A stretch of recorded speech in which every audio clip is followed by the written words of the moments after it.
Hello viewers, welcome to BRK news. నేను మీ Fatima. So ఈ రోజైతే మనకి మన లైఫ్లో చాలా ప్రాబ్లమ్స్ వస్తూ ఉంటాయండి. సో ఎన్నో ప్రాబ్లమ్స్ని ఒక చక్కటి సొల్యూషన్ కావాలి అంటే ఒక మోటివేషనల్ స్పీకర్ అన్నది మనకు చాలా అవసరం. సో మోటివేషనల్ స్పీకర్ వాళ్ళు చెప్పే మాటలని చాలా ఉపయోగపడతాయి మన లైఫ్ స్టైల్కి. సో అలాంటి ప్రాబ్లమ్స్ అన్నీ దూరం అవ్వడానికి ఒక చక్కటి మోటివేషనల్ స్పీకర్ అయితే మనతో పాటు ఉన్నారు. స్టూడియోలో మాధవి గారు ఉన్నారు. మాధవి గారిని అడిగి మరిన్ని వివరాలు అయితే తెలుసుకుందాం. నమస్తే అండి. నమస్తే ఫాతిమా గారు, ఎలా ఉన్నారు? ఆసమ్. మీరు? చాలా బాగున్నానండి. సో మిమ్మల్ని చూడంగానే నాకు ఒక హ్యాపీనెస్ వచ్చేస్తుంది, ఒక వైబ్ ఉంది. Thank you so much. Okay, so మీరు ఒక మోటివేషనల్ స్పీకర్ కాబట్టి ఇప్పుడు నేను చాలా మంది బయట ఫేస్ చేసే ప్రాబ్లమ్స్ గురించి అడుగుతున్నాను. కొంతమంది చాలా ప్రాబ్లమ్స్ ఉన్నాయని చెప్పి అనుకున్న పని అసలు జరగట్లేదని చెప్పి విపరీతమైన కోపం తెచ్చుకుంటారండి అసలు. సో ఆ కోపం వల్ల ఏంటంటే కొన్ని రిలేషన్స్ దెబ్బతింటాయి. యాజ్ ఏ ఆఫీస్ పరంగా కావచ్చు, ఒక వైఫ్ అండ్ హస్బెండ్ పరంగా కావచ్చు, పిల్లలకి మదర్కి ఉన్న రిలేషన్ కావచ్చు, అది ఏ రకమైన ఫ్రెండ్షిప్స్ సంబంధించైనా. సో చాలామంది ఆ కోపాన్ని తట్టుకోలేకపోతున్నారు. ఆ 5 minutes కూడా కంట్రోల్ చేసుకోలేక ఒక మాట అనేసి అదొక పెద్ద ఇష్యూ అయిపోతుంది. సో దానివల్ల ఇంకా ప్రాబ్లమ్స్ ఎక్కువ అవడం కానీ తక్కువ అవ్వట్లేదు. సో ఈ కోపం ఎందుకు వస్తుంది? తట్టుకోలేనంత కోపం వచ్చినప్పుడు ఏం చేస్తే మంచిది? దీని గురించి చక్కటి మాటలు మీ చాలా ఇప్పుడున్న పరిస్థితిలో మంచి అద్భుతమైన క్వశ్చన్ అడిగారు మీరు. Because the main cause for any problem is angry. కోపంతోనే ప్రతి ఒక్కరు ఏ పని అయినా ఇప్పుడు తప్పు జరుగుతుందంటే కోపంతోనే. ఎందుకంటే వాళ్ళ జీవితంలో ఏదో జరుగుతూ ఉంటాయి. ఆ కోపం అక్కడ ఆ జీవితంలో ఏమవుతుంది, ఏదో ప్రాబ్లమ్స్ ఏదో ఫేస్ అయ్యి వాళ్ళు అక్కడ ఏం చేయలేకపోతూ ఉంటారు. ఎందుకంటే వాళ్ళు ఎవరు పట్టించుకోవట్లేదని. ఈ కోపాన్ని వాళ్ళు ఎక్కడ తీరుస్తారు? వాళ్ళకంటే తక్కువగా కనపడిన వాళ్ళు, అంటే వాళ్ళ సబార్డినేటో లేకపోతే ఇంట్లో ఫ్యామిలీ మెంబర్స్ దగ్గర అనుకోండి. ఫర్ ఎగ్జాంపుల్ తీసుకుంటే భర్తకి భార్య లోకువే కదా. అంటే మనం అలా చెప్పట్లేదు, చెప్తున్నాం. Because they feel it like that. అది గ్రాంటెడ్గా తీసేసుకుంటారు భార్యని. కోపం వస్తుంది. బయట ప్రపంచాన్ని ఏం అనలేరు. ఎందుకంటే బయట ప్రపంచంలో ఏమైనా దెబ్బలాడితే ఏమైనా వస్తుందేమో భయం వేసి ఇంట్లోకి వచ్చి ఏ చిన్న దానికి కోపం తెచ్చుకొని ఆ విషయాన్ని తెచ్చి ఇక్కడ దెబ్బలాడడం మొదలెడతారు. ఈ కోపం వల్ల ఏమవుతుంది, వాళ్ళిద్దరు రిలేషన్ మీద ఇందాక అన్నట్టుగా రిలేషన్షిప్ పాడవుతుంది. అయితే ఈ మెయిన్ కోపం కారణం అంటే మెయిన్ థింగ్ ఇన్ఫీరియారిటీ కాంప్లెక్స్. అంతే. ఎందుకంటే బయట ప్రపంచంలో నాకేం జరగట్లేదు, నన్ను ఎవరు వినట్లేదు, నేను ఎవరి దగ్గర అయితే నేను ఈ పని చేయగలుగుతానని ఒక ఫీలింగ్ వచ్చేస్తుంది. అదొక టైప్. ఇంకొకటి కోపం రావడానికి కారణం ఏంటంటే తను ఎవరు వినకపోతే, దాన్ని ఎవరిని అర్థం చేసుకోకపోతే, ఇంత చెప్తున్నాను కానీ నన్ను అర్థం చేసుకోలేకపోతున్నారని ఒక ఫీలింగ్. అదొకటి మనిషిని కోపం తెప్పిస్తుంది. కానీ కోపం ఎక్కువ ఆడవాళ్ళ కంటే మగవాళ్ళలోనే ఎక్కువ ఉంటుంది మేడం. ఎస్, ఎందుకని ఆడవాళ్ళకి ఎమోషనల్లీ చాలా స్ట్రాంగ్ ఉంటారు మ్యామ్. అంటే మనందరం వీక్ అంటారు కానీ no, we are very strong and ఎమోషనల్గా. ఎందుకంటే మనం అర్థం చేసుకోవడానికి ప్రయత్నిస్తాం. చిన్న సిచ్యువేషన్ నేను తీసుకుంటా. ఓకే, చిన్న సిచ్యువేషన్. ఒకరోజు భర్త ఆఫీస్లో చాలా టెన్షన్గా, ఆఫీస్లో బాస్ తిట్టాడని చెప్పి చాలా టెన్షన్గా ఇంటికి వస్తాడండి. ఇంటికి వచ్చిన వెంటనే ఆ రోజు భార్య అద్భుతమైన వంట చేసి పెట్టింది. ఆ రోజు వాళ్ళ మ్యారేజ్ డే. చక్కటి వంట చేసింది. చేశాక భర్త ఆఫీస్ ఉన్న టెన్షన్తో ఇంటికి వచ్చేసాడు. ఇంటికి వచ్చిన వెంటనే ఆఫీస్ కోపం ఉంది, బాస్ దగ్గర ఏం అనలేకపోయాడు. ఎందుకంటే జాబ్ పోతుంది అక్కడ ఉంటే, అరిస్తే. ఇన్నేళ్ళ నుంచి కష్టపడ్డాడు కాబట్టి అదొక భయం. ఇంటికి వచ్చిన వెంటనే భార్య పక్కనే కనపడింది. ఏమంటే భోజనం చేద్దాం రండి అంటే ఆ కోపం ఇక్కడ తీర్చేశాడు. నిజంగా అసలు ఎప్పుడు తిండేనా ఇంకేం అయిపోయింది, మీకే అర్థమైంది కదా. వెంటనే ఇలా అనేస్తారు. పాప అక్కడ ఇంటెన్షన్ అతను కాదు, అది అతని మనసులో ఉంటుందేమో భార్య అనేదో ఉంటుంది. కానీ అక్కడున్న కోపం ఏం తీర్చాలి, అతను ఇక్కడ తీర్చాడు. ఇప్పుడు తీర్చలేక పాపం భార్యలు బలైంది. బలైతేనే అనుకోవచ్చు, depends upon how she carries. ఇక్కడ వ్యక్తి, ఒక ఆడవాళ్ళు ఎవరైతే ఉంటారో వీళ్ళు అర్థం చేసుకోవడానికి ప్రయత్నిస్తారు. ఇప్పుడున్న కాలం నేను చెప్పట్లే కానీ అసలైతే లేడీస్ చాలా ఆలోచిస్తారు. అరే ఎందుకు ఇంత కోపం వచ్చింది, అరే పాపం ఆఫీస్లో బాగాలేదేమో. ఆమెకు ఒక కోపం వస్తుంది ఆ సమయంలోనే, కానీ అరవదు. అరిస్తే ఇంకా పెద్ద గొడవ అవుతుంది. ఎందుకంటే పాత ఎక్స్పీరియన్సెస్ ఉంటాయి ఆమెకి. కానీ మగవాళ్ళకి పాత ఎక్స్పీరియన్సెస్ ఏం పనికిరావు. వైఫ్ అండ్ హస్బెండ్ గొడవల్లో కూడా మీరు చూడండి, హస్బెండ్ భార్యలు ఎప్పుడైనా గొడవలు అయితే భర్త అప్పుడు జరిగింది నెక్స్ట్ డే మర్చిపోతారు, పట్టించుకోరు. బాగా కొట్టేసుకున్నా, ఏదైనా అయిపోయి తిట్టేసుకున్నా, నెక్స్ట్ డే మళ్ళీ అదే సిచ్యువేషన్ వస్తే అయ్యో ఆ రోజు ఇలా అయింది కదా, గొడవ అయితే ఇది కారణం కదా, నేను మళ్ళీ చేయకూడదని ఆలోచన మగవాళ్ళ వరకు ఉండదు. బట్ ఆడవాళ్ళకి ఉండిపోతుంది, అమ్మో ఆ రోజు ఇంత పెద్ద గొడవ అయింది, ఇక మళ్ళీ నేను అంటే మళ్ళీ గొడవ వస్తుంది కదా. అంటే అక్కడ ఆ లేడీ అనేది బాండ్ కాపాడుకోవడానికి చూస్తుంది, ఆ హస్బెండ్ కాపాడుకోవడానికి. అంటే ఆ సెట్ ఆఫ్ మైండ్ అని కాదు, వాళ్ళకి ఆ మైండ్ సెట్ ఉండదు. వాళ్ళకి ఏదైనా తీసేయాలి అంతే కోపం. వాళ్ళకి ఆ టైంలో అనిపించదు. బట్ ఆడవాళ్ళకి they will plan it, they will take the lesson from the previous experiences. దాన్ని వాళ్ళకి ఇంప్లిమెంట్ చేసి అమ్మో ఇప్పుడు నేను చేస్తే మళ్ళీ గొడవ అవుతుంది అని అర్థం చేసుకుని పక్కకి వెళ్ళిపోతుంది. తర్వాత ఆయన కూలేక ఆయనే మారుతాడులే, లేకపోతే ఆమె అరిచేసి వెళ్ళిపోతుంది. సో దట్ డిపెండ్స్ అపాన్ ఆ కోపం కారణాలు ఏంటో మనం తెలుసుకోవాలి. ఓకే. నీకు అబిలిటీ లేదా, మెయిన్ థింగ్ నాకు ఒక పని ఇచ్చారు, నాకు ఆ పని రాదు, కానీ చెప్తే నేను ఎక్కడ వాళ్ళ దగ్గర తక్కువ అయిపోతానేమో ఒక ఫీలింగ్ ఉంటుంది మనుషుల్లో. అవునండి. అవునా కదా, నాకు టాస్క్ ఇచ్చారు, Yes. ఆ టాస్క్ నాకు రాదు, బట్ అది చేయమని చెప్తున్నారు. బయట వాళ్ళు చెప్తే అమ్మా ఈమెకి ఈ టాస్క్ రాదా, మళ్ళీ బాగానే బిల్డప్ ఇస్తుంది కదా అని అనుకున్నప్పుడు ఏమవుతుంది, ఈగో వస్తుంది. ఈగో వస్తుంది. ఈగో అయితే కోపం వస్తుంది, మెయిన్ కోపం వచ్చేస్తుంది మనకి. ఈగో వాళ్ళు అడిగినప్పుడు, బట్ ఒక పని జరగకపోతే కోపం వస్తుంది, ఎందుకంటే ఆ పని మీరు చేయలేకపోతున్నారు, అది మీకు రాదు. రానప్పుడు మిమ్మల్ని చేయమన్నప్పుడు చెప్తేనేమో వాళ్ళు ఏమైనా అనుకుంటారు, ఈగో అడ్డం వచ్చింది. ఈ అన్నిటి కాంబినేషన్ కోపం బయటకు వచ్చింది, ఆ ఫ్రస్ట్రేషన్ బయటకు వస్తుంది, కోపం వచ్చేస్తుంది. సో ఈ కోపం వల్ల ఎవరికి నష్టం, అది అర్థం చేసుకున్నప్పుడు ఈ కోపాలు రావు. ఈ కోపం వల్ల నాకే నష్టం జరుగుతుంది, పక్కవాడు హ్యాపీగానే ఉంటాడు, వాళ్ళకేం ప్రాబ్లమ్స్ రావు. నా కోపం తెప్పించినంత మాత్రం వాళ్ళకేం ప్రాబ్లం, వాళ్ళకేం రీజన్స్ లేవు, ఏమీ లేవు. బట్ ఎక్కడ కోపం వచ్చి నేను చేసే డెసిజన్లో నాకు తప్పు జరుగుతుంది అక్కడ, అది నాకు తెలుసు. బట్ తెలిసి కూడా మనం తెలుసుకోకుండా పని ప్రయత్నిస్తూ ఉంటాం. సో కోపం అన్నది, మీరు ఆ కోపంలో ఉన్న ఏ పని చేసినా, అంటాం కదండి అతివృష్టి అనావృష్టి, ఎక్కువగా ఆనందంగా ఉంటే కూడా ఒక డిసిజన్ చేయకూడదు, ఎక్కువగా కోపంగా ఉన్నప్పుడు ఒక డిసిజన్ తీసుకోకూడదు. Both are things are extremes. మరి ఏ టైంలో డెసిషన్ తీసుకుంటే cool mind, you have to cool down your mind. ఆ సమయంలో just think of the possibilities. కోపంలో మీరు ఒక పని చేసేస్తారు, దానికి మీకు అక్కడ ఏమి ఉండదు, అవకాశాలు ఉండదు. ఆ రిలేషన్షిప్ బ్రేక్ అయిపోయింది, ఆ కాంట్రాక్ట్ బ్రేక్ అయిపోయింది, దానివల్ల ఆ పర్టికులర్ ఆ సమయంలో ఏదైతే జరగాలనుకున్న పని ఆగిపోయింది, కోపం వల్లే కదా. అవునండి. మీరు ఎన్ని సిచ్యువేషన్స్ తీసుకోండి, మన లైఫ్లో చాలా జరుగుతూ ఉంటాయి. చిన్న సిచ్యువేషన్, రీసెంట్గా నేను నేను డిగ్రీ చదివేటప్పుడు మా ఫ్రెండ్ ఒక ఆమె ఉండేది, వాళ్ళ నాన్నగారు ఏదో తిట్టారని చెప్పేసి ఆమెకి ఇంట్రెస్ట్ అయిన మ్యాథ్స్ని వదులుకొని బైపీసీ చేసింది. బట్ షీ వాజ్ డన్, ఆమె ఇష్టం ఆమె చేసింది, కోపం. నేను బైపీసీయే, బట్ నాకు ఇష్టమని నేను చేశా, అది మా నాన్నగారి మీద కోపం ఉండి బైపీసీ చేసింది. దానివల్ల ఏమైపోయింది, when she was doing her BiPC she was not able to pass, 3-4 years fail అయిపోయింది. Then she stop the education. అంటే నువ్వు కోపంలో తీసుకున్న డెసిజన్ చాలా ఇంపాక్ట్ క్రియేట్ చేస్తుంది. ఆ టైం కోపం వచ్చింది, మా నాన్న నన్ను వద్దంటున్నారు, ఇలా చేయమంటాను, కోపంగా తీసుకుంది. But what is the end result, దాన్ని ఆమె నిలబెట్టలేకపోయింది. ఆ టైంలో ఆ క్షణంలో వచ్చిన కోపం అండి, ఆ 1 minute కూడా చాలా వాల్యుబుల్. చాలా ఆలోచించి డెసిషన్ తీసుకోవాలి అంతే. ఇప్పుడు మీరు కాలేజ్లో సూసైడ్లు ఎందుకు జరుగుతున్నాయి, మనందరూ అనుకుంటున్నాం చదువుల కోసమా, కాదు, ఫెయిలియర్స్, లవ్ ఫెయిలియర్స్, కోపం నన్ను ఎందుకు వద్దంది. అంతేగాని అరే నేను ఎందుకు వద్దందు తెలుసుకో, నీళ్ళు ఏం క్వాలిటీస్ తగ్గా చూసుకో ఒకసారి. మేబీ దట్ ఈస్ ఆల్సో ఫ్యాక్టే కదా, నాకు కోపం వచ్చింది, నాకు ఎందుకు కోపం వచ్చింది, ఎందుకంటే నాకు ఆ క్వాలిటీ లేదు నాలో, అది గుర్తుకొచ్చినప్పుడల్లా నాకు కోపం వచ్చేస్తుంది. నేను చేయలేకపోతున్నాను అన్నప్పుడల్లా నాకు కోపం వచ్చేస్తుంది. అప్పుడు నెగటివ్ని తీసుకోలేకపోతున్నారు. కరెక్ట్, ఆ నెగిటివిటీ మనం తీసుకోలేం. ఆ కోపం వస్తుంది, ప్రతి ఒక్క మనిషికి రావాలి, నవరసాలు ఇవన్నీ మన జీవితంలో అన్నీ ఉండాల్సిందే. కోపం లేకపోతే నువ్వు ఎదగవు, ఎందుకంటే ఒకసారి కోపంగా ఆ పని చెయ్యాలన్న తీసుకున్నప్పుడు నువ్వు ఎదుగుతావు. కానీ దాన్ని ఎలా యూజ్ చేసుకోవాలో తెలుసుకోవాలి. ఆ భయాన్ని, ఎగ్జామ్ అంటే భయం, భయపడిపోయి చదవకుండా మానేస్తావా, భయంలో పాస్ అవ్వడానికి చదువుతా నీ చేతిలో ఉంది.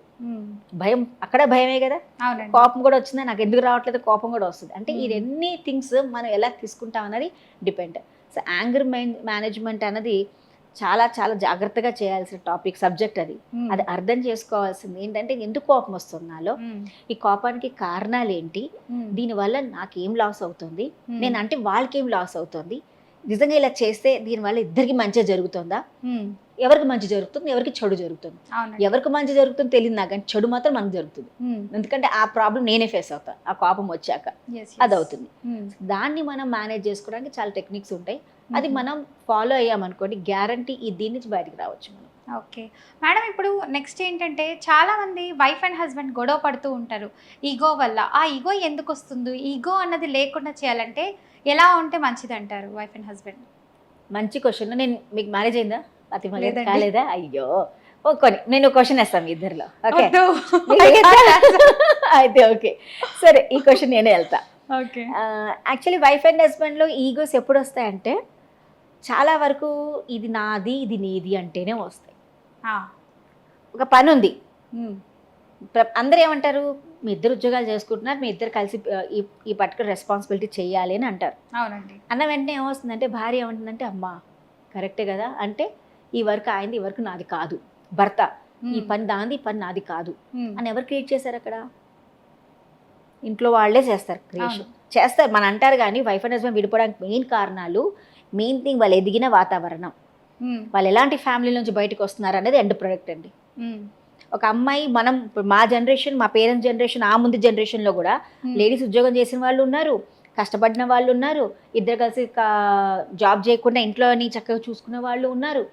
మళ్ళీ ఇప్పుడు జనరేషన్కి ఎందుకు జరుగుతుంది? ఇప్పుడున్న జనరేషన్ ప్రాబ్లం ఏంటంటే ఎక్కువగా వాళ్ళకి అవేర్నెస్ లా క్రియేట్ చేయడం ఏంటంటే, నువ్వు ఉద్యోగం చేస్తున్నావు కాబట్టి నీకంటూ నువ్వు ఒకటి నిలబెట్టుకో, నీ నీ పర్టికులర్ క్వాలిటీస్ నువ్వు మెయింటైన్ చేసుకోవాలి, నువ్వు ఎవరికి తక్కువ కావు, నువ్వు దిగద్దు, నువ్వు ఎప్పుడు ఇలాగే ఉండాలి, రేపటి నాడు ఏమన్నా అంటే నేను చేయనని చెప్పాలి, ఎందుకంటే నువ్వు కూడా సంపాదిస్తున్నావు. సంపాదన అనేది నీ ఆడవాళ్ళు తెలుసుకునే, ఆడవాళ్ళన్నా మగవాళ్ళన్నా తెలుసుకోవడం అంటే వాళ్ళ ఓన్ క్వాలిటీస్ అవి. సంపాదన ఎవరన్నా చేస్తారు, బట్ సంపాదించినంత మాత్రం నువ్వు గొప్పవాళ్ళు అయిపోయి ఇంట్లో ఉన్న రెస్పాన్సిబిలిటీని షేరింగ్ చేసుకోకుండా అది వాళ్ళే చేయాలి అని మనం ఎందుకు ఒక క్రియేట్ చేసేస్తాం తెలియదు మైండ్ సెట్. అంటే ఇది ఒకటి, ఈ వరకు వీళ్ళదే, ఇది ఆడవాళ్ళే చేయాలి, ఇది మగవాళ్ళే చేయాలి అని ఒక యాటిట్యూడ్ ఉంది కదా మన వాళ్ళలో, అది మారాలి. అప్పుడు ఈగోస్ తగ్గిపోతాయి. సో వీటన్నిటికి కారణం ఒక ఫ్యామిలీ మెంబరే, థర్డ్ పర్సన్ వల్ల ఈ విభేదాలు ఎక్కువ న్యాచురల్లీ వస్తాయి. అంటే ఫ్యామిలీ పర్సన్ అవ్వకపోతే ఇన్ఫ్లుయెన్స్ ఉండొచ్చు, డైరెక్ట్గా కాకపోయినా అక్కడి నుంచి వస్తారు. ఇప్పుడు ఏంటంటే బయట ప్రపంచం కూడా, సొసైటీ కూడా నేర్పిస్తుంది. కానీ నీకేముంది, నేను ఉద్యోగం చేస్తున్నావు, 2 రూపాయలు సంపాదించుకుంటున్నావు, ఎందుకు వినాలి ఆయన మాట అంటారు. కానీ ఇక్కడ ఇంపార్టెంట్ ఏముంటుందంటే రిలేషన్షిప్స్ చెప్తాను. వైఫ్ అండ్ హస్బెండ్లో ఈగోస్ ఎప్పుడు వస్తాయనంటే, ఒక రెస్పాన్సిబిలిటీ ఏదైతే ఉంటుందో ఇది నాది నీది అని కాకుండా మనది అన్న నాడు ఈగోస్ రావు. కానీ ఎప్పుడైతే ఈ వర్క్ నీది నాది అంటే కంపల్సరీ వచ్చేస్తాయి. సో నీది నాది అన్న వర్డ్ మాత్రం ఉండకూడదు, మన అని మాత్రమే ఉండాలి. అప్పుడే ఏ రిలేషన్షిప్ అయినా స్ట్రాంగ్ ఉంటుంది.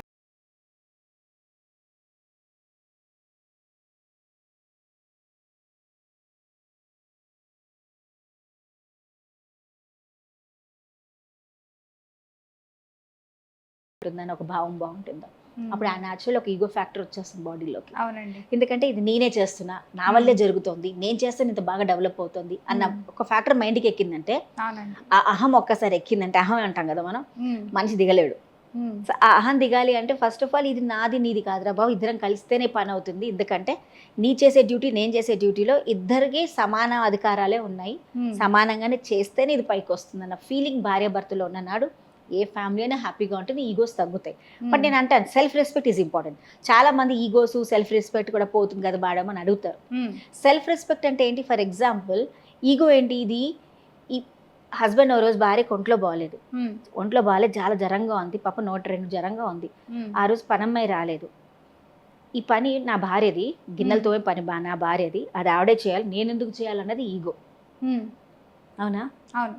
కానీ అక్కడికి వెళ్ళి తన భార్యకు ఒంట్లో బాగాలేదు, అరే దానికి ఒంట్లో సరిగ్గా లేదు, పర్వాలేదు వాళ్ళ ఒక్క రోజుకే నేను దానికి తోమినంత మాత్రం నేనేమి కాను కదా, నేను పెద్ద మేనేజర్ పోస్ట్ నుంచి ఉన్న వాడిని తగ్గిపోను కదా, హెల్పే కదా నేను చేసేది. సెల్ఫ్ రెస్పెక్ట్ అంటే ఆమెకు రెస్పెక్ట్ ఇస్తున్నాడు, తను చేసుకుంటున్నాడు, తప్పు కాదు కదా.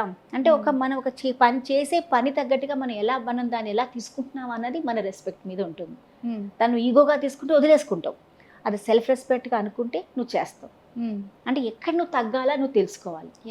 Yes are not. కంపెనీ ఎక్కడైనా మీరు వైఫ్ అండ్ హస్బెండ్లో దెబ్బలాడుతున్నప్పుడు కూడా, వైఫ్ అండ్ హస్బెండ్ దెబ్బలాడుకుంటున్నప్పుడు నువ్వేంటి నేనంతా అనేటప్పుడు ఒక్కొక్కసారి భార్య తప్పు లేకపోయినా భర్త మాట వినాల్సి వస్తుంది, లేదా భర్తకు తప్పు లేకపోయినా భార్య మాట ఒక్కొక్కసారి విన్నప్పుడు ఈగోస్ కాకుండా సెల్ఫ్ రెస్పెక్ట్లో ప్లే చేస్తే ఆయన అన్నమాట తప్పు అయి ఉండొచ్చు. కొంతమంది హస్బెండ్స్ వైఫ్ని చులకనగా మాట్లాడుతుంటారు ఫ్యామిలీ పరంగా, లేదా ఏదైనా ఫంక్షన్స్ ఉన్నా, లేదంటే ఇంకేమైనా ఫ్రెండ్స్తో పార్టీ అని వెళ్తూ ఉంటారు. సో ఇది ఇలా ఉంటుంది, ఇది ఇలా చేస్తుంది అని కొంతమంది ముందు చులకనగా మాట్లాడతారు. అది వాళ్ళకి నార్మల్గా అనిపిస్తుంది, కానీ ఆ తీసుకునే పర్సన్కి మాత్రం బాగా గుచ్చుకుంటూ ఉంటుంది ఆ మాటలు. సో అప్పుడు నువ్వు నన్ను అనేంత వాడివా అన్న డిస్కషన్ కూడా వస్తుంది.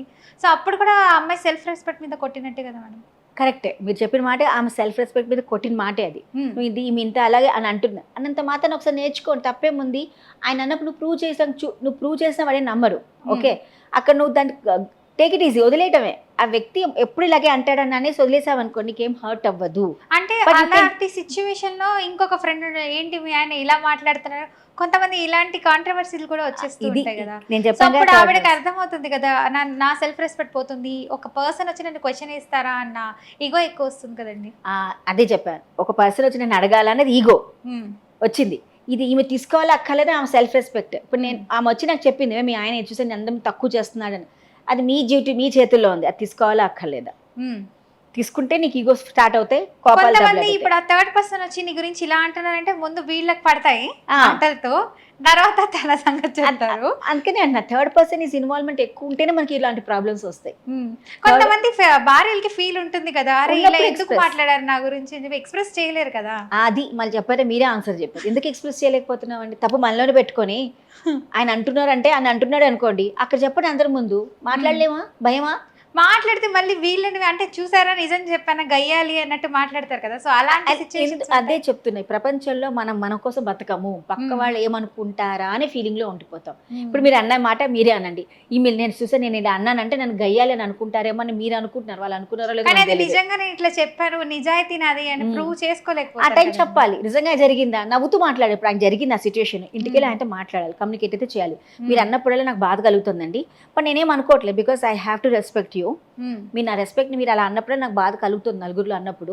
సో నాకు చాలా హర్టింగ్గా ఉంది, ఇంకోసారి నన్ను తీసుకెళ్ళకండి మీతో పాటు, మీకు అలా మీకు అంతగా అనిపిస్తే. మళ్ళీ అక్కడి నుంచి కూడా ఈగో స్టార్ట్ అవుతుంది. అంటే నేను పిలిచిన రావు, సో అది వాళ్ళ పట్టి, అతని ఈగో ఉంటే అది ఇష్టం. నేను అనేది నేను అనేది నా ఈగో కోసం నేను కంట్రోల్ చేస్తాను. ఒక భార్య ఈగో, భర్త ఈగోస్. ఎప్పుడైతే భార్య తన ఈగోని తను కంట్రోల్ చేసుకొని మాట్లాడుకోగలుగుతుందో, then is problem will solve. Husband కు కంట్రోల్ చేసుకోవాలి. ఐఎమ్ నాట్ టాకింగ్ అబౌట్ ఇద్దరు గురించి నేను మాట్లాడతలేదు. ఏ వ్యక్తి అయితే ఆ సిచ్యువేషన్ లో ఉంటున్నాడో దాని వాళ్ళు ఆ పర్టికులర్ సిచ్యువేషన్స్ ని బయటికి రావాలంటే వాళ్ళు ఏం చేయగలుగుతారు, అది చాలా ఇంపార్టెంట్. ఇప్పుడు మీరు అన్నారు కదా, వాళ్ళ హస్బెండ్ అన్నాడు నువ్వు పిలిచినా నువ్వు రావా అంటే, నేను వస్తా, బట్ మీరు ఇలాంటి మాటలు మాట్లాడితే నాకు బాధ కలుగుతుంది కాబట్టి నేను రాలేను అని ఒక మాట చెప్పింది అనుకోండి, వాళ్ళ హస్బెండ్ అర్థం చేసుకుంటాడు. ఒకసారి అర్థం చేసుకుని, రెండుసార్లు అర్థం చేసుకుని, మూడోసారి అర్థం చేసుకుంటాడు. అవునండి. But it will happen. ఇప్పుడు ఒక పనికి మనం ఏమనుకుంటే 3-4 సార్లు చేస్తే జరగట్లేదని చెప్పేసి ఆపేస్తాం, బట్ కంటిన్యూస్గా పని చేస్తే అవ్వదా? అవుతుంది, కంపల్సరీ అవుతుందా లేదా? బట్ మనం ప్రయత్నించాం, ఎందుకంటే అది మనే చెప్పాను, మనం మననే ఆపుకుంటాం. When you stop our self for doing it, ఎవరిని బ్లేమ్ చేస్తున్నాం మళ్ళీ? ఆమెకి ఈగో ఉంది, సెల్ఫ్ రెస్పెక్ట్, అలా రకరకాల మాటలు వస్తాయి. బట్ కరెక్ట్ ఉంటే నన్ను నేను చెప్పుకోవడానికి ప్రయత్నించాలి, రాంగ్ ఉంటే ఏం చేయలేము. కరెక్ట్ ఉంటే మాత్రం నన్ను నేను చెప్పుకోవడానికి ముందుకు రావాల్సిందే. ఒకవేళ తన గురించి నేను ఇలా కాదని ప్రూవ్ చేసుకున్నా కూడా కొంతమంది నమ్మరు కదా, ఎందుకులే వేస్ట్ గా నువ్వు చెప్తున్నావు అనే విధంగా ఉంటుంది. అప్పుడు ఆమె పెట్టిన ఎఫర్ట్ కూడా వేస్ట్ అవుతుంది కదా మేడం. మీరు ఎందుకు ప్రూవ్ చేయాలి నలుగురికి? నాకు అర్థం కాదు. అంటే వాళ్ళు నిజంగా అనుకుంటారేమో అన్న మైండ్ సెట్ వచ్చేస్తుంది కదా. అది వాళ్ళు అనుకుంటారన్నంత మాత్రం ఒక సిచ్యుయేషన్ మేడం ఫాతిమా గారు, మనం ఎప్పుడు కూడా ఒక లైన్ ఉంటుంది మనకి, ఈ మూడ్లో నేను ఈ పని చేస్తే నాకు హ్యాపీనెస్ వస్తుందా, బాధ కలుగుతుందా? ఓకే, అంటే every time I am right or they are right or they are dominating me అన్న ఫీలింగ్లో నేను ఉన్నంత కాలం పక్క వ్యక్తి నాకు ఎప్పుడు తప్పుగానే కనపడతాడు. ఓకే, ఆ వ్యక్తి నన్ను అన్నంత మాత్రం నేను అవ్వను కదా. మీరు అన్నంత మాత్రాన మేడం మీరు అందంగా లేరంటే మీరు అన్నంత మాత్రం నేను ఒప్పుకోకలేదు కదా, నేను ఉన్నానని అనుకుంటాను కదా. అంటే నా అట్ట తిరిగి నా మీదకే. సో మనకి మన గురించి తెలిసినప్పుడు పక్క వాళ్ళు ఏమన్నా మనకి అది ఉంటుంది. Why we have to prove you? అవసరమా? నాకు నేను నిజం చెప్పుకోవాలి, నాకు నేను కరెక్ట్గా ఉంటే చాలు. It will only prove for some time, after a long time. That is important. కాబట్టి there is nothing called self respect పోయేటట్టుగా నువ్వు పని చేయక్కర్లేదు. నువ్వు ప్రూవ్ చేసుకోవడానికి నువ్వు ప్రూవ్ చేసుకొని పని చేయమని చెప్తా. పక్క వాళ్ళు మనం ఎప్పుడు ప్రూవ్ చేయక్కర్లేదు, because you have another question with me. నేను ఇది నాకు ఇవాళ బాగానే చేశాను అనుకో, రేపు ఇంకోటితో వస్తారు మీరు, అది బాగాలేదని మీ దగ్గర ఉంటాయి. బట్ నేనేం చేయాలి? ఇవన్నీ వచ్చే ముందు నేను ప్రిపేర్ చేసుకోలేదు, నాకు తెలియదు కదా మీరు ఏమంటారు. బట్ నా మీద ఏది కరెక్షన్ నేను చేయగలుగుతాను, నాకు ఇవన్నీ ఉన్నాయి కాబట్టి వాళ్ళన్నా నాకేం ప్రాబ్లం లేదు, because already I'm with that. అక్కడ నా సెల్ఫ్ రెస్పెక్ట్ని కాపాడుకుని దాన్ని అయ్యాను. కానీ నేను వాదించి తిట్టుకుంటే నా సెల్ఫ్ రెస్పెక్ట్ నేనే పోగొట్టుకుని దాన్ని అవుతాను. ఎందుకంటే there is no solution there, because yourself only you're proving yourself. ఎవరికైనా నన్ను ప్రూవ్ చేసుకుంటూ కూర్చోవాలంటే యూఆర్ గివింగ్ వాళ్ళకి ఆపర్చునిటీ ఇచ్చారు కదా మీరు. అంటే నువ్వు ఇది ప్రూవ్ చేస్తేనే నువ్వు కరెక్ట్, నువ్వు ప్రూవ్ చేస్తేనే నువ్వు కరెక్ట్ అని వాళ్ళకే ఇచ్చారు మీరు అవకాశం. సో వ్యూవర్స్ జాగ్రత్తగా చూడండి, మేడం అయితే చాలా చక్కగా చెప్తున్నారు. సో ఎవరి దగ్గర మనం ఎలాంటి ప్రూఫ్ అన్నది చూపించిన అవసరం లేదు, మనం ఏంటో మనకు తెలిస్తే చాలు. అంతే. వావ్, సూపర్ అండి.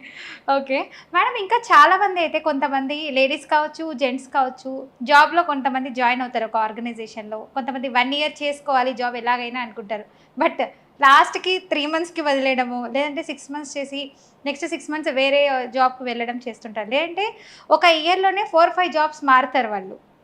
సో అలాంటి వాళ్ళు స్థిరంగా ఒక కంపెనీలో ఉండి వర్క్ చేసుకోవాలంటే ఏం చేస్తే మంచిది? దీనికి మీ మాటల్లో చక్కటి పరిష్కారం కావాలి.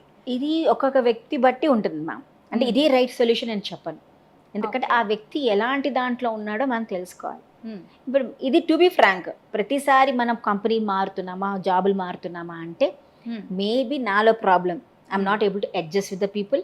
నేను వాళ్ళని యాక్సెప్ట్ చేయలేకపోతున్నాను, నాకు ఆ ఎన్విరాన్మెంట్ నచ్చట్లేదు, నాకు ఆ శాలరీ నచ్చట్లేదు, లేకపోతే అక్కడ ఉన్న వాళ్ళ కమ్యూనికేషన్ స్కిల్స్ నాకు నచ్చట్లేదు, లేకపోతే నా పర్టికులర్ కలర్ని, నా పర్టికులర్ టాలెంట్ని వాళ్ళు గుర్తించట్లేదు. ఇన్ని రీజన్స్ ఉంటాయి. అలాంటప్పుడు నాకు అది కంఫర్ట్ జోన్లో లేదు కాబట్టి చేయకపోవడం అనేది ఇంకోటి ఏంటంటే, some of the people they are not able to adjust to society. వాళ్ళు ఏమనుకుంటారు, ఒక ఆర్గనైజేషన్లో పనిచేస్తూ ఉంటారు, ఎక్కడైనా వాళ్ళు తక్కువ చేస్తున్నట్టు అనిపించింది అనుకో, ఇందాక ఏమన్నా కదా ఈగోలు వచ్చేస్తాయి. అరే నేను ఇంత ప్రాజెక్ట్ చేస్తాను, నన్ను పట్టించుకోవాలి, వేరే వాళ్ళు చూసారంటే నాకెందుకు, వీళ్ళు నాకు అవసరం, వదిలేస్తూ ఉంటారు.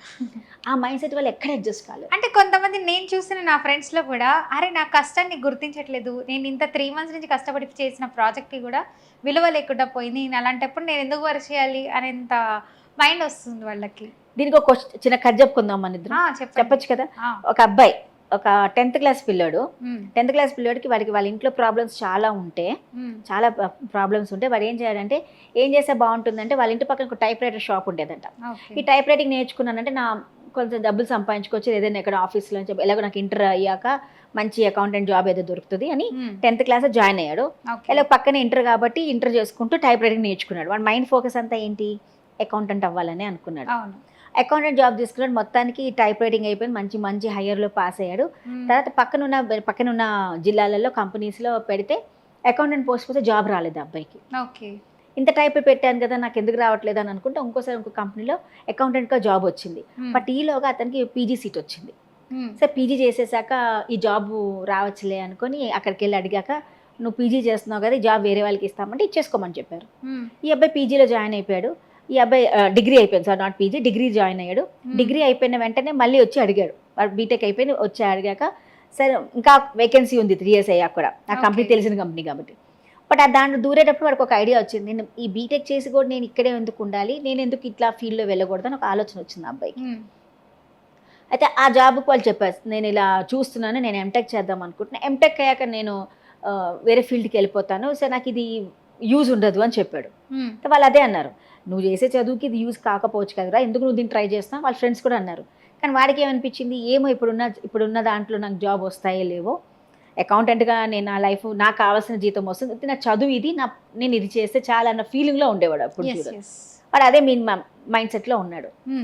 కానీ ఎంటెక్ అయింది, ఎన్నో ఎగ్జామ్స్ రాశాడు, ప్రతి దాంట్లో వాడికి ఎన్ని ఇంటర్వ్యూలైనా సెలెక్ట్ అవ్వట్లేదు, జాబ్ రాలేదు. మైండ్ సెట్ ఏముంది, అరే నేను చదువుకున్నాను, ఎంత చదివాను, అప్పుడు నేను టైపింగ్ నేర్చుకున్నాను, ఇప్పుడు ఇది నేర్చుకున్నాను, నా లైఫ్ ఇలా అయిపోయింది ఏంటి, అక్కడే ఉండుంటే బాగుండేదేమో, ఒక అకౌంటెంట్ జాబ్గా చేసుకుని డబ్బులు బాగా సంపాదించి పాడికి మంచి పొజిషన్ వచ్చేదేమో, అనవసరంగా ఇలా వచ్చి నేను అయ్యానని ఈ వాజ్ ఆ మూడ్లోనే ఉన్నాడు.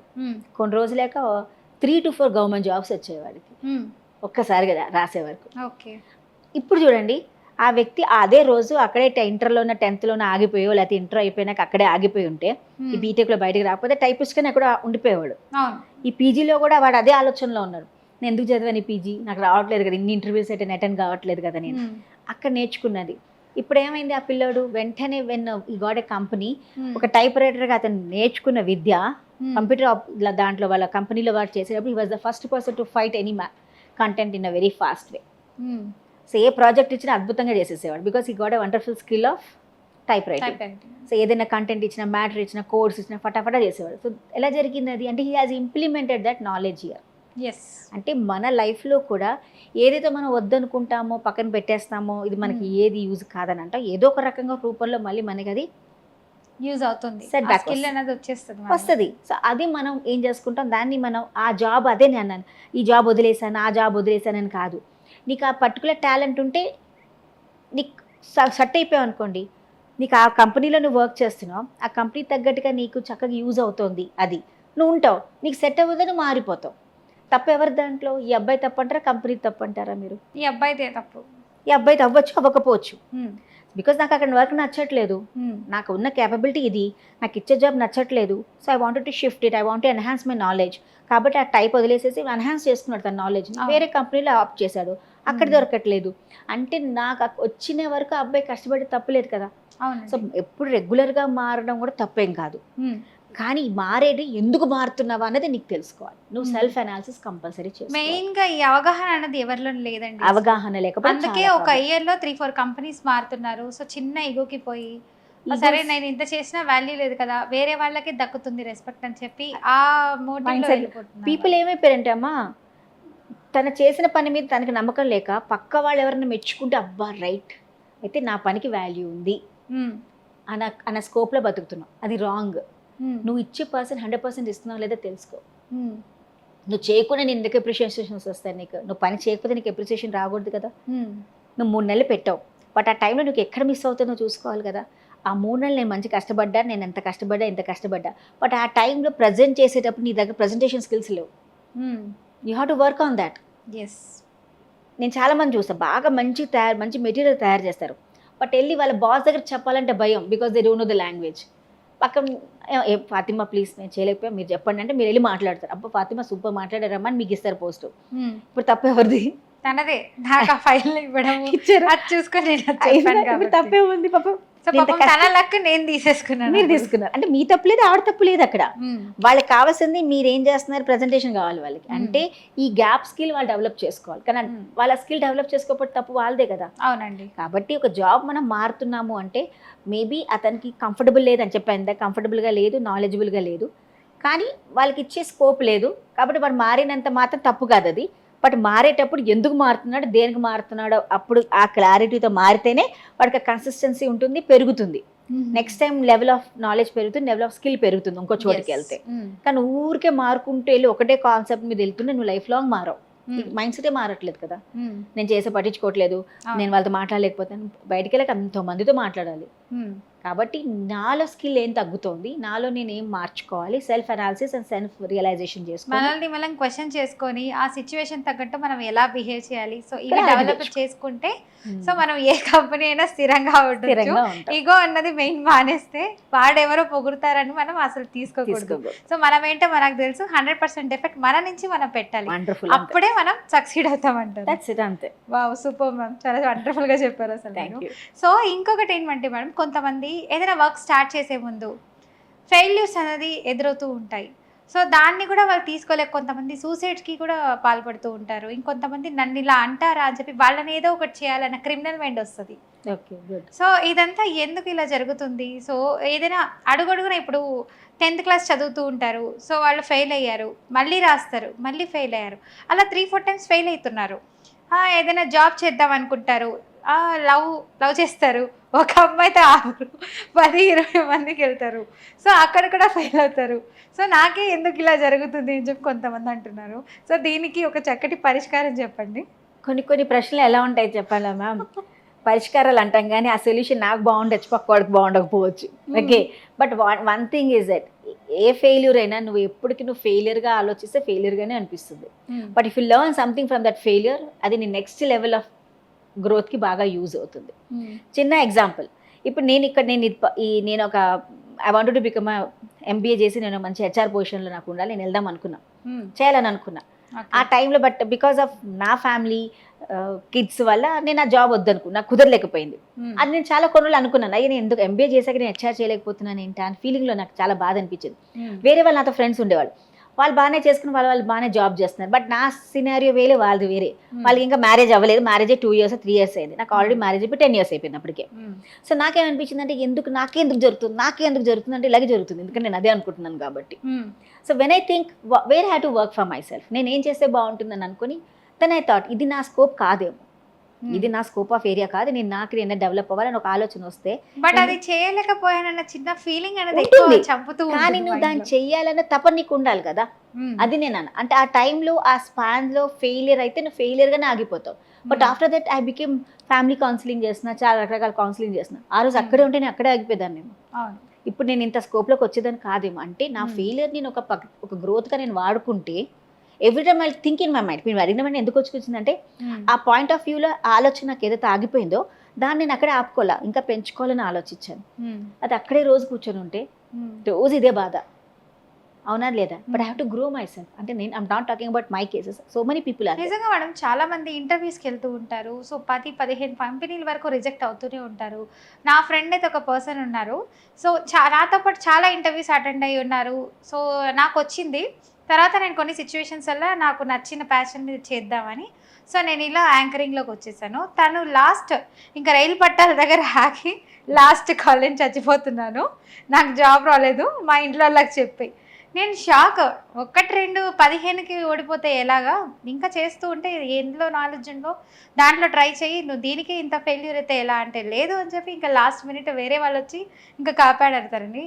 లేదంటే ఇంక అంతే కదా మేడం. సో ఇలాంటివి కూడా జరుగుతున్నాయి చాలామంది. ఎందుకంటే వాళ్ళలో వాళ్ళ గురించి ఇంతకీ చెప్పా, సెల్ఫ్ అవేర్నెస్ చేసుకోవట్లేదమ్మా చాలా మంది సొసైటీలో పిల్లలు. ఇప్పుడు మీరు అన్న కేసే చెప్తున్నాను, చదువుకొని చాలా మంది కూడా చాలా చదువుకొని ఎన్నో జాబులు వాళ్ళు రాసుకుని వాళ్ళకి దొరకవు. దొరికినంత మాత్రాన అరే నాకు ఈ పోస్ట్ పోయింది ఏంటా అని బాధ అనిపిస్తుంది. మీరు ఒక చిన్న సినిమా చూసి ఉంటాం, మన అందరికి గుర్తుందా, టైమ్ సినిమా ఒకటి ఉంటుంది. దాంట్లో ఒక హీరోకి ఇంకొక 2 ఫ్రెండ్స్ ఉంటారు. ఒక పోస్ట్ కోసం ఇద్దరు వెళ్తూ ఉంటారు. బట్ ఆ పోస్ట్ ఇతనికి రాదు, ఇతనే కష్టపడతాడు కానీ ఆ పోస్ట్ వేరే వాళ్ళకి వెళ్ళిపోతుంది. ఇప్పుడు చాలా బాధపడతాడు ఏడ్చి, అరే నేను కదా కష్టపడింది వాడికి వచ్చిందని చెప్పి వాడు బాధపడిపోయి ఇంకా నా లైఫ్ ఇంతే అని ఫీల్ అవుతాడు. But after some time he get the more bigger position, అతని కంటే కూడా పెద్ద పొజిషన్ వస్తుంది. బ్రో సినిమాలో అది బ్రోయే కదా అది, ఎస్ బ్రో సినిమాలో. సో అంటే అది the scenario of a life. అది మన సినిమాలాగా చూడకుండా if you implement in your life there are some opportunities where are going to miss. మనం మిస్ అవుతాం, but maybe there other opportunities waiting for us. Maybe అలా మనం దానికోసం అస్సలు ఎదురు చూడం, ఆ టైంలోనే బతికేస్తాం మనం. అరే నాకు దొరకట్లా, నాకు అవ్వట్లా, 100 సార్లు చేయలేమా, 99 సార్లు ఫెయిల్ అవుతాం. ఫస్ట్ ఒక్కసారైనా పాస్ అయితే అవుతాం కదా, అప్పుడు నీ లైఫ్ సెట్ అయిపోతుంది కదా. ప్రయత్నించాలి తప్పేం లేదు కదా, నేను ప్రయత్నించని నేను ఎవరు అనలేదు కదా. అంటే నువ్వు ఫీల్ అయిపోతున్నావు, నేను ఫెయిలియర్ నువ్వు ఫీల్ అవుతున్నావు కాబట్టి అనుకుంటున్నావు.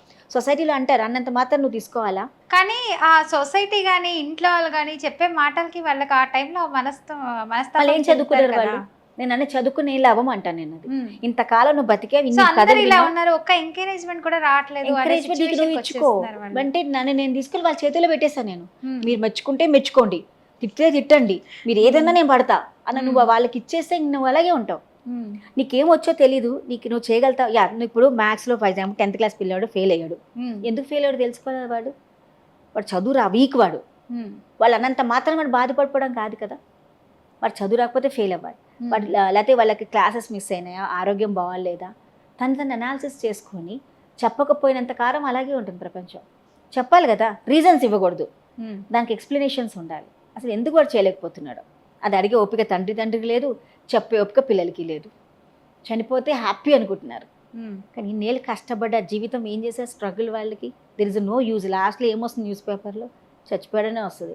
కానీ ఇంత కష్టపడ్డా ఇన్నొచ్చా అని కూడా పట్టించుకోండి. సో సనకం అంటే ఆ టైంలో కోపం, మీరు అన్నట్టు టక్కన రీజన్ తీసుకుంటారు. ఫెయిలియర్స్ని వాళ్ళు యాక్సెప్ట్ చేయట్లేదు. You should accept the failures to grow. ఇప్పుడు మీరు ఎవరు ఎగ్జాంపుల్ తీసుకోండి, మన లైఫ్లో ఒక వ్యక్తి సక్సెస్ అయ్యాడు అంటే ఫెయిలియర్స్ లేకుండానే సక్సెస్ అయ్యాడా? ఉంటాయి, లర్న్. అదే మీకు ల్యాడర్. అది నువ్వు పిల్లలకి పేరెంట్స్ ప్లీజ్ చెప్పండి, నేను చెప్పేది అదే.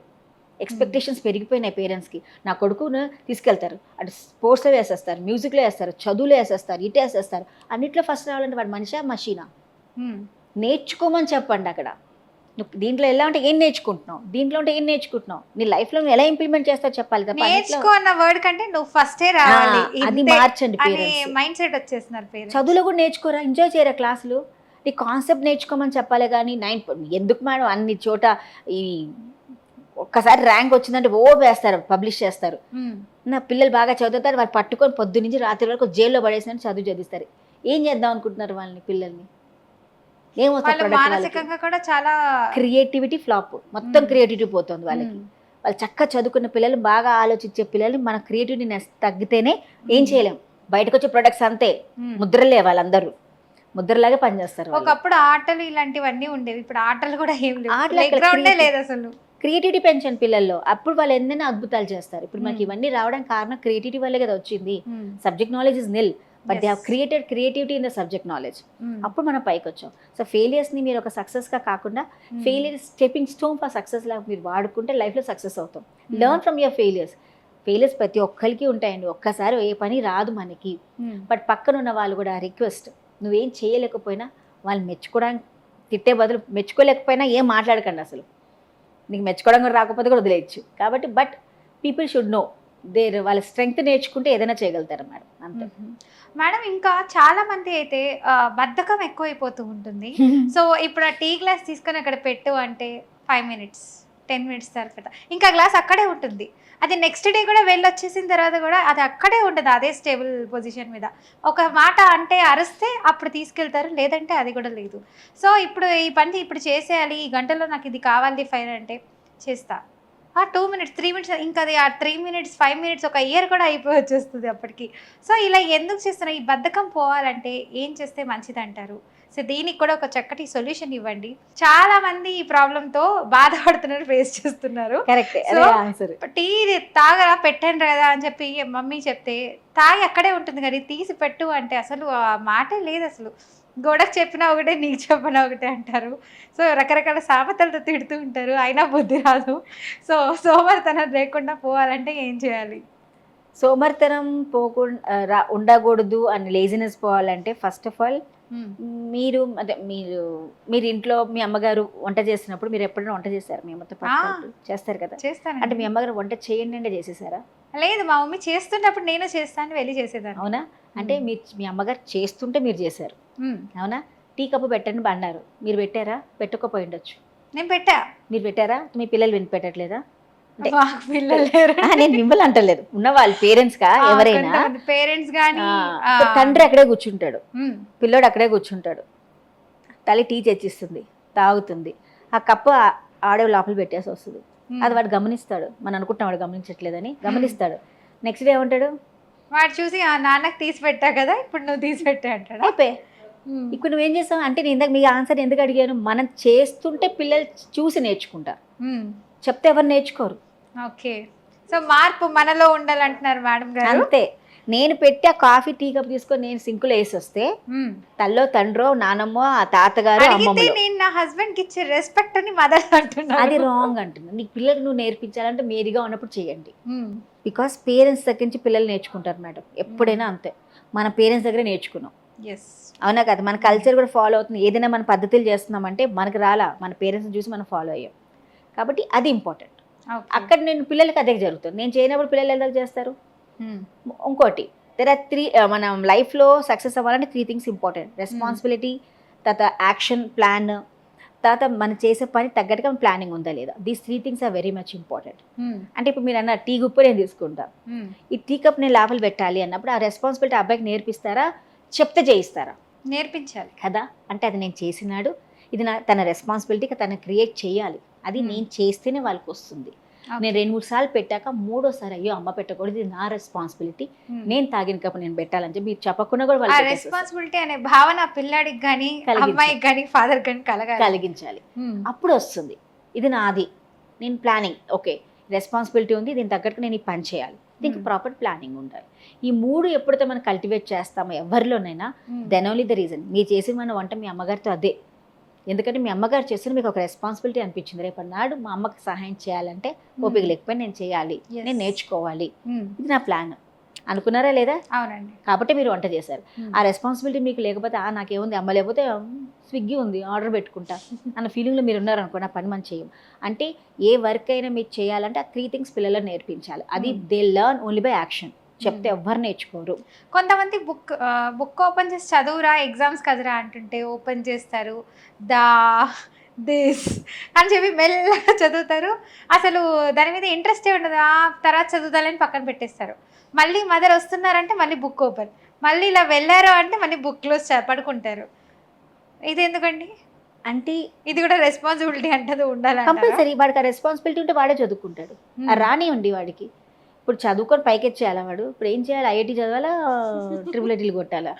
ఒక పిల్లలకి ఏజ్ మీరే ఆలోచించని పేరెంట్స్ ఫస్ట్ క్లాస్ పిల్లడికి అంత పోర్షన్ పెట్టి కూర్చోబెట్టేస్తే ఆడుకునే వయసు వాడిని 5th క్లాస్ వరకు వాళ్ళు హ్యాపీగా బతకాలి పిల్లలు. యాక్చువల్లీ సైకాలజీ ప్రకారం ఉంటుంది, 5th క్లాస్ వరకు వాళ్ళు హ్యాపీగా వాళ్ళకి చదువుకోవచ్చు, రాయొచ్చు. బట్ నేను టీచర్గా చేశాను కొన్నేళ్ళు.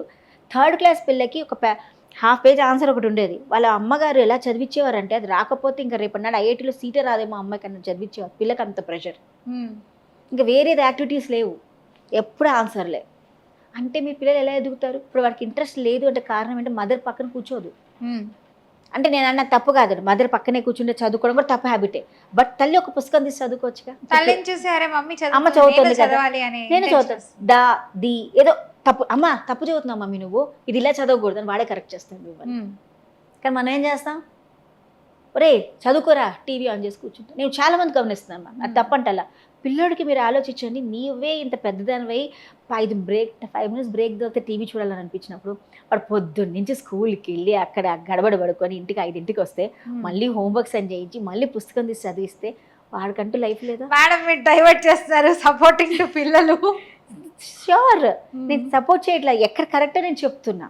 అవునవును, నా బాధ్యత నేను తీసుకోవాలి కదా, తల్లి బాధ్యత నేను తీసుకోవాలి వద్దా? అదే టీచర్ గా చెప్తున్నారు మీరు, ఆ టీచర్గా అమ్మగానే చెప్తున్నాను, నేను ఒక మదర్గానే చెప్తున్నాను. నేను బాధ్యత తీసుకున్నంత కాలం నాకు జరగదు. ఆ పిల్లడు నా కొడుకు పాడవుతున్నాడు కారణం నేనే. నేను బాధ్యత తీసుకోవట్లేదు, నేను వాడితో పాటు కూర్చొని చూడట్లేదు. వాడు చదువుకోరని చెప్పి నేను టీవీ చూస్తున్నాను, వాడికి అట్రాక్ట్ అవ్వడటు అవుతాడా లేదా అన్నప్పుడు నేను తప్పు చేసిన తల్లా వాడా? తల్లిని చూసి వాడు పాడాడు. తల్లి రిమోట్ పట్టుకొని స్విచ్ ఆన్ చేయడం వల్లే ప్రాబ్లం అంతే వచ్చింది. టీవీ చూస్తే వాడికి చూడాలనిపిస్తుంది, అది తల్లి కూడా పక్కన కూర్చొని పుస్తకం తీసి చదివితే వాడు చదువుతాడు. కానీ వాడికి ఎందుకు రావట్లేదు తల్లి తెలుసుకోదే, కంపారిజన్. వాడు ఒకే స్కూల్కి వెళ్తున్నావు కదా, వాడికి ఎందుకు వస్తుంది నీకెందుకు రావట్లేదు అంటావు. కానీ అరే నా కొడుకులో కెపాసిటీ ఏంటి, నా పాపలో ఏం క్యాపబిలిటీ ఎంత ఉంది, నిజంగా దానికి ఎందుకు అర్థం అవ్వట్లేదు. మనం మెయిన్లీ ఆ క్యాపబిలిటీ చూసుకోవట్లేదు. వాడు చదువుతున్నాడు, వాడు ఫస్ట్ వస్తున్నాడు, నీకు అదే ఫీజులు కడుతున్నావు అంతే. సో నువ్వు ఎందుకు ఫస్ట్ రావట్లేదు? సో ఇదే ఎక్కువ అయిపోతుంది పేరెంట్స్. చాలా వరకు పేరెంట్స్ చిన్నప్పుడు మా స్కూల్లో మేము చదువుకుంటున్నప్పుడు మా అమ్మ కూడా ఇలాగే ప్రెషర్ పెట్టేవారు. అదే యా, బట్ ఒకటి ఆ టైంలో మనం తీసుకోగలిగాం కాబట్టి మనం ఇప్పుడు ఈ స్టేజ్లో కొన్నాం. మన మీద కష్టపడ్డాం. పిల్లలతో పాటు పడండి, నేను పిల్లలు కూడా కష్టపడద్దని చెప్పట్లా. అదే ఆ పిల్లలు కూర్చోపెట్టారు, నీకు ఎందుకు రావట్లేదు, నువ్వు ఎందుకు నీకు కష్టపోతుంది మాట్లాడించండి, అప్పుడు వాడు బయటికి చెప్తాడు కదా. మీరు ఏం చెప్పకుండా చదవరా అంటే నిజంగా మీరు చెప్పినట్టు ఆలే రాస్తాడు వాడు. అది దానే అంటాడు, ఎందుకంటే మనకి ఏం అర్థం కావట్లేదు అక్కడ. పుస్తకం ఎదురుగుండా ఉంది కానీ వాడికి క్రికెట్ లాటర్ ఉంది. కొంతమంది అన్ని వచ్చి కూడా క్లాస్ టాపర్ అయ్యేంత రేంజ్ ఉంది, క్లాస్ టాపర్ కూడా, బట్ సడన్లీ ఎందుకో చదవడం ఆపేస్తారు. సో అన్ని వచ్చి కూడా ఆన్సర్ చేయరు క్వశ్చన్స్కి. సో ఇలాంటి వాళ్ళు ఎలా మేడం అసలు? కొంతమంది పిల్లల్లో ఒక రకమైన భయం ఉంటుంది మ్యామ్. కొంతమందికి నేను చాలా అబ్జర్వ్ చేశాను, ఒక పిల్లలు చదవడం బాగా చదువుతారు కానీ ఎగ్జామ్లు పెట్టేటప్పుడు కన్ఫ్యూజన్లోకి వెళ్ళిపోతారు. వాళ్ళకి అర్థం కాదు, వచ్చిన కూడా క్వశ్చన్స్ రాయరు, అర్థం కావు, చదివిన అర్థం కావు. ఒక భయం, ఆ ఫియర్, నేను భయం అని చెప్పాం మనం. భయం అనేది 2 రకాలు. ఒకటేమో మిమ్మల్ని రేపటికి ప్రయాణానికి సిద్ధం చేస్తుంది. రేపు నా పరీక్ష ఉందో, రేపటి నాకు ఇంటర్వ్యూ ఉందో, రేపటి నాకు ఇది ఉంది, సో అయింది, నేను ఇవాళ నుంచి ప్రిపేర్ అవ్వాలని ఒక భయాన్ని రేపటి క్రియేట్ చేస్తుంది. ఇంకో భయం రేపు జరిగేదానికి ఇవాళ నుంచి మిమ్మల్ని అన్ప్రిపేర్డ్గా తయారు చేస్తుంది, దాన్ని ఎదిరించలేకుండా తయారు చేస్తుంది. అది ఉంటుంది వాళ్ళకి భయం. వాళ్ళు ఎంత బాగా చదువుకున్నా ఆ టీచర్ నచ్చదో, ఆ పేపర్ మీద రాయటం నచ్చదో, రాసే స్కిల్స్ లేవో వాళ్ళకి, రాయాలంటే భయమో, లేకపోతే రాసాక మార్కులు ఏమైనా ఎలా వస్తాయో అని భయమో, అవన్నీ కూడా వాళ్ళ మైండ్లో ఉండి కూడా వాళ్ళు రాయరు. సో ఇవన్నీ ఎందుకు, రాయకుండా ఉంటే ఇదే బెటర్ అని వదిలేసి వస్తారు. సో చూడంగానే వాళ్ళకి బద్దకస్తులు, వీరు రాయరు, ట్యాగులు పెడుతున్నాం, దానికి తగ్గట్టు స్కూల్లో కొట్టించుకుంటారు, ఇంటికి వచ్చాక మమ్మీ చేత బెత్తం పట్టుకుని బాగా కొడతారు. సో బద్ధకం అనే, నేను యాక్చువల్ మన ఇద్దరు మాట్లాడుకుని బద్ధకం గురించి. సో బద్ధకం అనేది మనిషి అనుకున్నంతలో ఉంటుంది. నీకు నువ్వు బద్ధకంగా ఉన్నావు అంటేనే నువ్వు బద్ధకంగా ఉంటావు. నీకు ఎప్పుడైతే మనకి 2 రకాలుగా ఉంటాయి మన మైండ్ ఆలోచనలో, ఇది నాకు మంచిది, దీనివల్ల నా మంచి జరుగుతుంది అన్న ఒక ఆలోచన నీకు వస్తే లేజినెస్ తగ్గుతుంది. కానీ దీనివల్ల నాకు ఏమీ జరగదు, నేను ఏమైంది లేవాలి కాకపోతే రేపు అన్న బతికితే లైఫ్ లాంగ్ లేజీగానే ఉంటావు. So you need to work on your self. నీ లైఫ్లో నువ్వు గోల్ ఏంటి, నువ్వు ఎటు రీచ్ అవ్వాలనుకుంటున్నావు, ఈ బద్ధకం తగ్గితే నేను ఎలా రీచ్ చేసుకుంటాను ఒక ఆలోచన నీకు ఉంటే ఇంపార్టెంట్. లేజినెస్ అని నీకు తెలిసినప్పుడు start working on the laziness, అంతే. బద్ధకం అందరికీ ఉంటుంది మ్యామ్. ఇప్పుడు మీరే ఉన్న కాసేపు రిలాక్స్ అవ్వాలని అనుకుంటా టీవీ, అది బద్ధకమా కాదు. You're giving time for yourself. చిన్న బ్రేక్ అది ఆ బ్రేక్ మనము అంతే. ఆ టైం ఇప్పుడు నేనే అన్నాను, ఈ బద్ధకం ఉంది, టీచర్ నాకు తాగమని చల్లగా అయిపోతుంది, ఇప్పుడు నాకు బద్ధకం అనిపించి నేను వదిలేస్తాను కాసేపు, అది బద్ధకం కాదు. మనం ఒక కన్వర్సేషన్లో ఉన్నాం కాబట్టి తాగట్లేదు. కానీ దీన్ని మనం ఏమంటాం చూసావా, దాని కప్పు కూడా అయితే తాగలేకపోయింత బద్ధకం దీని కదా, వేడిగా ఉన్నప్పుడు తాగలేదు కదా అంటే ఆ టైం సినారియో మారింది అంటున్నాను నేను. సో ఇట్ హ్యాపెన్స్, అంతే తప్ప మనం ఎలా తీసుకుంటా అనేది ఇంపార్టెంట్. తన పనులు చేసుకోవడం మనకి మనం మార్చుకోవాలమ్మా. లేజినెస్ అనేది ఎవరో వచ్చి మార్చరు మనని. If you wanted to success in your life, make your self ప్రాపర్గా తయారు చేసుకోవాలి. వాళ్ళ నుంచి రోజు ఒక మంచి లెర్నింగ్ ఉండాలి అంటే నువ్వు బయటికి రావాలంటే నీ లేజినెస్ తెలుసుకొని దాని మీద వర్క్ చేయాల్సిందే. ఓకే, చాలా చక్కగా చెప్పారండి. అసలు నిజంగా అండి, మీరు కూడా ఎవరైనా ఇంకా ఏదైనా కొత్త కొత్త కాన్సెప్ట్స్ లైక్ ఏదైనా ఆందోళన చెందుతూ ఉంటే మాత్రం సో కమెంట్ రూపంలో మాకు తెలియపరచండి. సో ఇంకొక కొత్త ఎపిసోడ్తో మీ ముందుకు వస్తాం. చాలా చక్కగా చెప్పారు మేడం నిజంగా అయితే. సో నాకు కూడా చాలా ఇంట్రెస్టింగ్గా ఉంది మీతో మాట్లాడుతున్నప్పుడు. సో ఫ్యామిలీ పరంగా ఎలా ఉండాలి, ఈగోని ఎలా కంట్రోల్ చేసుకోవాలి, బద్ధకంగా ఉండడం ఎందుకు, సో ఆ బద్ధకంలో ఎలాంటి లక్షణాలు ఉంటాయి, సో అప్పుడప్పుడు రెస్పాన్సిబిలిటీ తీసుకోవడం కూడా ఎంత బాగుంటుంది. సో దానివల్ల మనం కూడా ఓకే, మనం కూడా ఎదుగుతున్నాం పర్సన్, మనకంటూ కొంచెం బ్రేక్ కావాలి. సో ఎప్పుడు మనం గివప్ అనేది ఇవ్వకూడదు. సో ట్రై చేస్తూనే ఉండాలి. సో ఎడిసన్ లాంటి వాళ్ళే 99 టైమ్స్ చేసి 100 టైం కూడా ఫెయిల్ అయ్యి 101 టైం సక్సీడ్ అయ్యారు. సో మనం కూడా అంతే అని చెప్పారు. చాలా చక్కగా చెప్పారు. థ్యాంక్ యూ అండి. Thank you so much Fatima గారు.